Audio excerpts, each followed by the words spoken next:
This RC Beginner Series is brought to you by Horizon Hobby.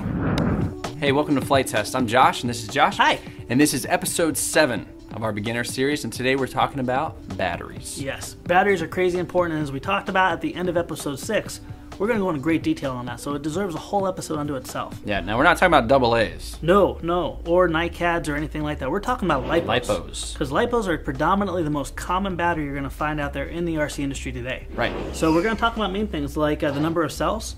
We're going to talk about the capacity. Okay. We're going to talk about the amperage it can provide, or the C rating. Discharging. And charging, of course. If you discharge something, you're going to need to charge it. And battery safety. All right, so let's go in and talk about cells. Cells, okay. All right. What are cells? Well, in lipo batteries, you have cells that make up your battery. Each cell has a nominal voltage power of 3.7 volts. Okay. Now, fully charged, that'll produce 4.2. Okay. So what happens if you have a 3-cell battery? What kind of voltage do you think we get out of there? Well, 3 times 3.7 is math. 11.1 volts. 11.1, I think. Yep. Now that battery fully charged is going to give you a top voltage of 12.6. Okay. Okay, but now's a good point to come in there. I say top charge. There's a bottom end, and it's not like the old NiCads or the old batteries of the past, where it was like a gas tank, and when you ran out of gas, it just meant your batteries, empty. And oh no. No. If there's a bottom floor that's a little bit higher than the bottom floor. We're thinking flames, bursting into flames. Bad things happen after 3 volts. There's a no-go back after 3 volts. If you discharge this battery, so each cell is less than 3 volts. So not the whole battery down to 3 volts. We're talking it's got to have 3 volts per cell. Yep, and anytime you're talking about lipo batteries, we're always looking at each individual cell within that battery. Okay. You balance them, you charge them together. They give you a combined voltage, but each one is its own entity that you got to take care of and respect and honor. When you say balance, that means you make sure that the cells are all even. Exactly. Okay. Exactly. So when you're flying an airplane and you actually get low and you're considering this as a dead battery, 3 volts is a no-go back, but 3.3 is where that plane better be on the ground. Okay. So don't go below 3.3 volts or 9.9 volts on there. And now there's great ways. There's low voltage cutouts that your ESC will bring it down to a lower power state. Never start flying a plane or keep flying a plane if you notice that you have to go full throttle just to maintain altitude. Okay. That's your ESC saying, hey, that's look. That's a good indication that it's time to come down. And truthfully, if you're getting that time where you've used up all that voltage and you're going there, you're probably getting close to puffing your battery anyway. So it's good to set your time limits, okay, like 10 minutes. And even if the battery can produce 15 minutes of flight, 10 minutes is a good time to shoot for. Better safe than sorry. Exactly. So our next is the milliamp hour, or MAH. Yeah, milliamp hour is like the size of your gas tank. So in this case, milliamp hour is the capacity of your battery. The higher the number, the more capacity, the more ability to fly your plane longer. Okay. In this case, we have 3,200 milliamp hours. So that's like 3,200 hours of flying. Exactly. Cool. No, not 3,200 hours. A couple weeks. If you're drawing 3.2 amps, you could fly for 1 hour on this battery. Oh. Now, that's not very common in this world. No. A plane that's flying off of this will probably give you about 5 minutes of flight time because it's probably drawing something around 30 to 40 amps. Oh, wow. Okay, so you always got to respect the fact that the motor is going to be drawing what it needs. Okay. And the battery's going to have to be able to deliver that. Right. Okay. So the capacity is your milliamp hour. Your voltage is going to be depicted by the number of cells. Right. The next thing is your C rating. What do you think C rating is? What does C stand for? I don't think anyone really knows. It's a mystery. What C rating is, it's the amount of amps that can be supplied by the battery without getting too stressed or overworked. Okay. Okay, now oftentimes you'll even see 2 different C ratings. You'll see a constant C rating and you'll see a burst C rating. Now keep in mind, the burst C rating is where it's providing that amperage for less than 10 seconds. Like a launch. For like a launch, or like you're in trouble and you got to just power it out of there. Right. You don't ever want to fly and require that burst amperage draw. For the whole time. Or you're going to be doing some damage. Yeah, okay. Exactly. Now, the way you find your C rating or the amperage that can be drawn, sometimes it's like these batteries where it's physically spelled out. 30C or 96 amps. Okay. If you did the math here, you're going to get 96 amps. But let's go ahead and just talk about how you can look at a battery, see the C rating, and get it. Right. And let's just play with nice round numbers. Okay.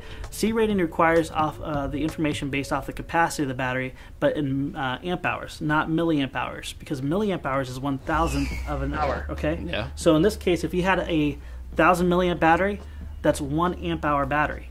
So say you have a 10 C rating on that 1 amp hour battery. You take 10 times 1, what do you get? It's 10. 10 amps. So that battery can continuously supply you with 10 amps until the point that all the capacity is depleted. Or if it had a 15C burst rate for 10 seconds, that gives you 15. 50. See, he knows math. This is good. This is why math is so important in school. Okay? But if math is not your friend, like math is not my friend, there's calculators. Yeah, we have some links below that'll help you out. And the calculators are priceless. You can go through there, and you can go, just like we're talking on the power setups, you can go through the whole process. Those calculators for the battery, giving you your safe amperage draws, are going to be there as well. Okay. So we've talked about cells, we've talked about capacities, now we've talked about amperage. Well, let's talk about discharging. Why would you want to discharge your battery? Well, do you like flying planes? Yeah. That's discharging your battery. Oh, I get it. You get it? You like that? Yeah, right. Because your motor requires amperage and volts to come to it. Yeah, so when you're flying it, you're discharging it. You got it, brother. I see. So, and discharging is why we put so much care into understanding how many volts we have, the amperage required, how much we're going to dissipate it, how long to fly. Now, if you over-discharge a LiPo battery, what do you think happens? Bad things. Flames and As we talked earlier, the bottom of the floor for a LiPo battery is not 0 volts. Right. It's 3 volts, and that's when bad things are definitely happen per cell. Right. It's not. So basically, you have a 3-cell battery, which when you drop below 9 volts, that's no going back, friends. Okay. Safely 3.3 or above, and I wouldn't even play with that 3.3. No. I like keeping it above there. Actually, I'm really bad with batteries. Well, how would I even know? How would you even know? Yeah. There's a very simple way. You can have little alarms that you plug into the balance connector here. Yeah. That will go off when you start getting dangerously low. Okay. You can also just fly for 5 minutes or 2 minutes, land, check your voltage with a battery checker. Yeah, there's lots of different types of battery meters or battery checkers. Okay. Some will even give you a little gas tank along with the voltage. Oh, that's cute. Yeah. A lot of them also show the individual voltage of each battery cell and then a combined voltage, which is really useful. That way, if you see, okay, this one is 4, this one is 4, but this one is 3.7, you know that they're not only mismatched, but this one is getting ready to drop below. Right, yeah. Now, the more you abuse your battery, the less capacity you can put back into your battery. There's a really good way to tell how much capacity you're putting back in your battery. A lot of battery chargers will actually show you how many milliamp hours they put back into your the battery. Okay. So say you fly for 10 minutes. Yeah. Okay. You put it down, you put it on this charger, and it's a 1,000 milliamp battery, and it puts 800 back in. Guess what? You knew that you used 80%. Now you can say, okay, this is how I was flying, and I actually use 10 minutes equals 80%. Exactly. In this instance. And in this case, you don't want to ever go over 80% of your threshold. If you want your batteries and your equipment to always work and stay reliable, use the 80% rule. That means never draw more than 80% of your stated capacity from your battery, from your speed control, from your motor. Just keep it conservative. Just fly for a few minutes, land, see where your voltage is at. That'll give you a good idea of flight times. Once you know that flight time, get to know your battery. Get to know your battery and your airplane. Once you have those flight times recorded, set the timer on your radio if it has that ability, or just simply get a little digital timer that sticks on the back of your radio. You can hit start or a watch, or a watch that goes off, and that way you'll never hurt your batteries. Nice. Okay. Okay. So we depleted our battery, and now it's time to charge it. Yes. Now it's time to pleat it. Now, pleat it. I like that. Can you charge a LiPo battery with a nickel metal hydride charger? Is this more math? No. No. The answer is no, unless you like bonfires in your home or in your garage. That sounds fun. Or around friends. These batteries catch on fire, and when they catch on fire, they like to stay lit pretty well. Nice. Speaking of which, you can also catch a battery on fire if you let it go too low on your voltage. That's when it starts getting all this crazy energy, it starts building heat, and that heat can't be stopped until flames burst out the side of it. Oh, wow. So if this scares you, good. It should scare you.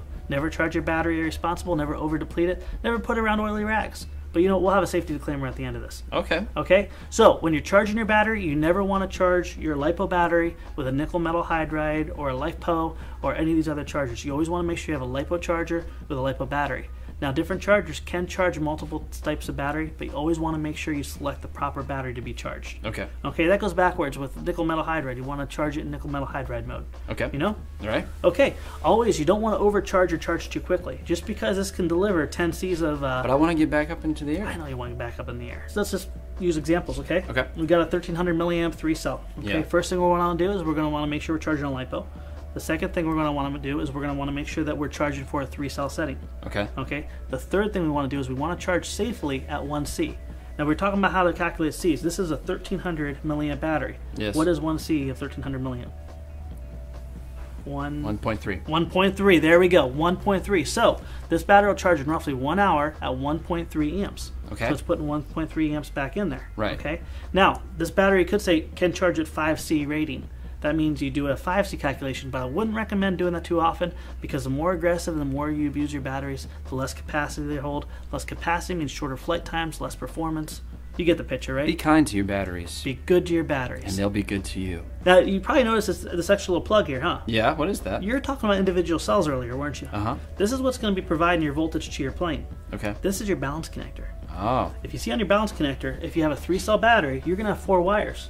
The first one being your ground there, that's black. And don't take my word for this, you can look at the pinouts and everything, but first one being your ground, and then if you look here, each one of these is an individual cell. Okay. Okay? When you plug your battery checker in here, or oftentimes a lot of battery chargers, it's going to look at each individual cell and monitor the individual cells of your battery. So if it sees one getting close to 4.2, it's going to back off of that one a little bit and get the other ones back up. Okay. You always want to be flying on balanced packs. If you have a cell that's overcharged, guess what? When all of them come up, it'll push it past that limit of 4.2. But if it's one cell's undercharged and it drops down, you're going to be dropping below 3.3. And just like with different size batteries, you got different types of chargers too. Now, more economical, slow chargers, you'll just plug the balance connector right into the actual charger. Okay. It's going to charge at a very slow, predictable rate. All right. Oftentimes take at least an hour to charge. Okay. But it's going to be safe. It's going to be going through here. It's going to be monitoring all the different cells. So it makes it even? Yes. Okay. Then you're going to go to your next step, where it's just going to be bouncing off or charging off of this. Okay. Okay, it's going to be putting more amps into it or more capacity, but it's not going to be looking at individual cells. Right. So with that kind of charger, you have more chance of damaging your battery. Got to be careful about those. Okay. So you got to monitor it. You got to monitor it, and I always recommend finding a battery charger that uses both to push your main voltage through here, but then it ultimately checks it as it's putting the voltage through here. It's checking it real time to make sure all the cells are doing what it's properly supposed to. Okay. Cool. So it's balancing as it's charging. Nice. Okay. 3 different charger types. Okay. Now we're talking about safety. Yes. Safety starts with charging. That's right. Because if you charge next to oily rags, nothing good happens.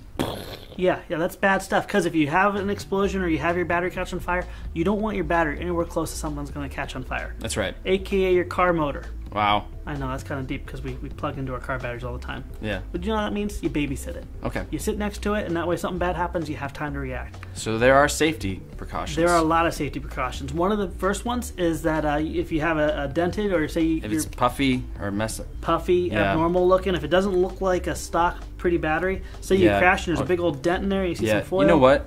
This is pretty important. Yeah. We should probably let's be official. Let's be official about this. All right. We have an official write-up from, I believe it's AMA, isn't it? Is it? And we're going to read it to you right now. Battery safety. Do not use a battery if it's deformed from a crash. Store and charge in a fireproof container, never in your model. Charge in a protected area devoid of combustibles. Oily rags. Sorry. Can I continue? You can continue. Never leave the charging process unattended. In the event of damage from crashes, etc., carefully remove to a safe place for at least a half hour to observe. Physically damaged cells could erupt into flame, and after sufficient time to ensure safety, should be discarded in accordance with the instructions which came with the batteries. Sand. Sand what? Yeah, actually a saltwater solution is perfect for destroying and finalizing your batteries so they will never blow up. Never attempt to charge a cell with physical damage, regardless of how slight. Always use chargers designed for the specific purpose, preferably having a fixed setting for your particular pack. Many fires occur in using selectable/adjustable. Many fires indeed. Never attempt to charge lithium cells with a charger which is not specifically designed for charging lithium cells. Never use chargers designed for nickel, cadmium. Nickel, cadmium. Kathmandu. Never use chargers designed for nickel Kathmandu batteries. Use charging systems that monitor and control the charge state of each cell in the pack. Unbalanced cells can lead to disaster if it permits overcharge of a single cell in the pack. If the batteries show any sign of swelling, discontinue charging and remove them to a safe place outside as they could erupt into flames. Not next to your neighbor's house. Most important, this is in capital letters. I'm going to shout. Yeah. Never plug in a battery and leave it to charge unattended overnight. Serious fires have resulted from this practice. Do not attempt to make your own battery packs from individual cells. Ooh, MacGyver. Yeah, don't get all MacGyver on. So that's pretty much it. Yeah, you know what? All of it valuable. We've covered a lot of it, but please, guys, don't tempt this, especially the part with leaving batteries unattended in your home. All right. All right? So there's other things to also think about with batteries, and we haven't even touched it.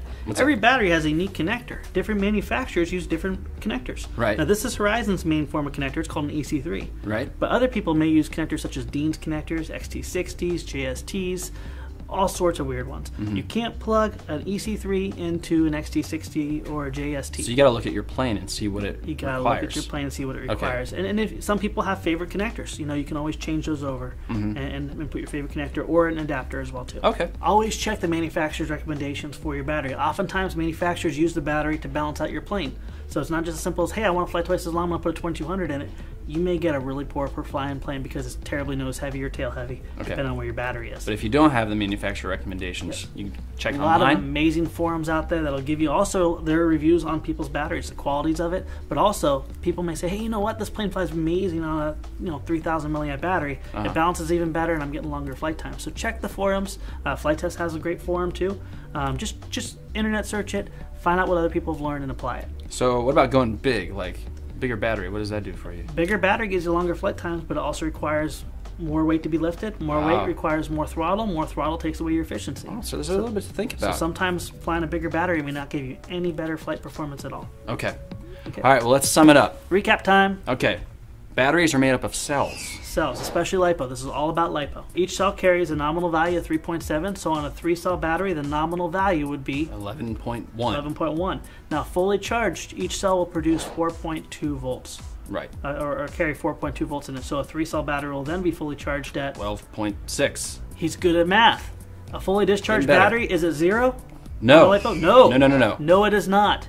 Never drop below 3.3 volts per cell. Or combined on a 3-cell battery, which is most common on trainers. Right. 9.9. Okay. And check your batteries often. Don't just take it up and fly until things cut out. Land after a few minutes of flying, see what your capacity is, get your flight times, because everyone flies different. Yes. Okay, and then set a timer to not over discharge your batteries. Okay. We talked about capacity. Yes. And capacity is? Capacity is, the larger it's in milliamp hours. The larger the capacity in milliamp hours, the longer you get to fly. Also, the bigger your battery is going to be. Okay. We talked about C rating. C rating. That's the amount of amperage that can constantly be delivered without damaging your battery. There's also a burst rating that's no more than 10 seconds. It'll oftentimes be a little bit higher. But you don't want to fly at that burst rating the whole time. Bad things happen then. Speed racer. Yes. Discharging. Discharging. That is the act of flying your plane. You're discharging your battery. And it's the most fun part. fun way to discharge your battery. Exactly. But if you over discharge, you not only damage your battery, but you risk catching things on fire. Yeah. Thing to know with LiPo batteries, if you do anything to abuse it, whether you're flying, charging, hooking it up, it sometimes results in fire. So safety is very crucial. Never charge your battery. Unless you like fire. He likes fire a lot. If you have a LiPo battery, charge it on LiPo mode or a LiPo charger. You can charge through your balance connector, you can charge through your main port that goes to the airplane, or both of them, which is actually the best way to do it because it's putting the voltage back into your battery, but monitoring constantly. Right. And we talked about safety. A lot about safety. Basically, if you mess with it, it'll catch on fire. Don't charge it inside a house, don't charge it next to baby cradles, don't charge it next to oily rags. I'm trying to drive home the point here. I understand. If the battery's damaged, don't use it. Charge it in a bomb shelter. Is that what we're saying? No. Keep it safe, keep it away, and babysit your batteries while they're being charged. Don't neglect this part. Always keep a fire extinguisher, but sand is the best thing to put out a LiPo fire. You cannot blow it out. You cannot sit it out. Water? No water. Oh. Yep, you have to smother it. Sand. It's self-oxidizing. It likes to burn when the air hits it. Okay. Once it opens up. Okay. Okay? All right, we want to thank you guys for watching. Thanks Horizon Hobby for sponsoring this episode. And if you missed any of our earlier beginner episodes, make sure you go back and check them out because there's lots of helpful information. And there's lots of helpful links below all these videos as well. Yes, and also go to our podcast. Often in our podcast, we talk about technical data. Like in episode 3, we talked about how brushless motors work. We're going to talk about different technical aspects as we go through different podcasts. Search it out. There's one for you. All right, well, stay tuned for the next episode. We'll see you guys next time. See you next time.